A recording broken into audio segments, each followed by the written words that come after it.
బయటికి వెళ్ళిపోయానండి. నేను బయటికి వెళ్ళిపోయాను. వదులుకోవడానికి సిద్ధంగా లేనండి. నేను అసలు ఏమీ మాట్లాడలేదు, ఏమీ లేదు. కంప్లైంట్లో పేరుకుందండి, ఏదైనా ప్రూఫ్ ఉందా? ఈవిడే నేను మళ్ళీ చెప్తున్నానండి. So I can't talk on behalf of, which is not right.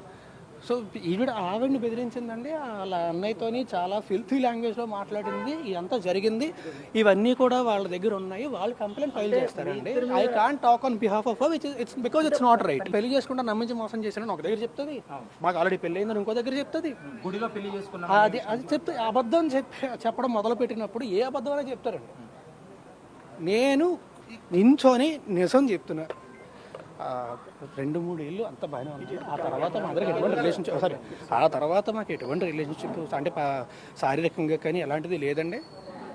And ఆవిడ వేరే అతనితో రిలేషన్షిప్లో ఉండి నేను ఆవిడ దగ్గర ఉండాలి.